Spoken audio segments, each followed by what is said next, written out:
Social media has made things so broke down and small that this is a very big, complex thing. So when you see people like me coming on here, I'm trying to make a digestible small bit that you can take home with you and understand right now.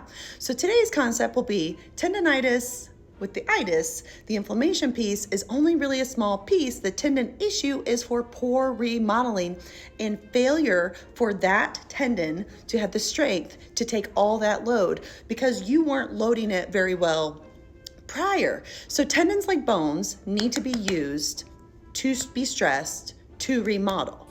So think of tendons like squashy bones. That is not actually what they are, but I need you to go with me on this concept. You know that when astronauts went to space, that gravity is eliminated and they get off the space shuttle and they're like, you know what I mean, like a noodle, because they didn't have gravity giving them stress. Think of your tendons like this. You have to stress it to make it grow. You became a big kid, you became an adult, you started commuting, you started doing these weird behaviors like going to work, and then you do the same habits on your keyboard, and then you stopped like getting to the ground to play, and you stopped like jogging, you didn't have recess, you didn't have your sports anymore. You became more sedentary because your estrogen dropped and your F's to give were so much lower, you stopped moving. Now, that's one piece of it. We lose muscle mass because we're not moving. We lose motivation because we're losing estrogen. But estrogen and progesterone also help us remodel, help us heal. And so this is where the menopause transition kicks your tendonitis into overgear. It's not just you not wanting to move because estrogen helped you move. It's also that you have estrogen and progesterone receptors in your tendons. Men do too.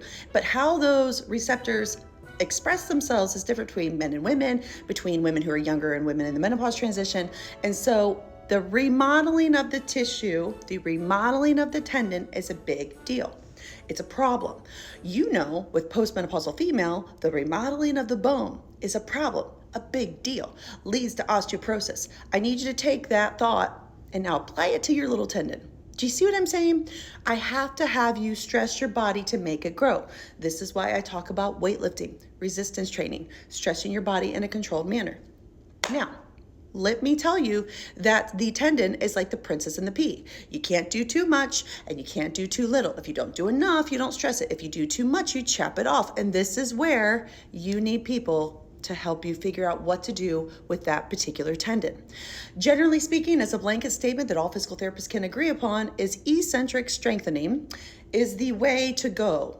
But what is the appropriate load? And that's why you need someone like me, a physical therapist, to help you understand how to load that pesky tendon, okay? This is why NSAIDs fail a lot of times. This is why steroids fail a lot of time. Tendonitis, with the inflammation, is really only in the beginning or in an acute uptick.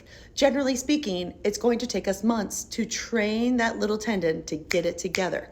Just like bones take time to get it together, okay?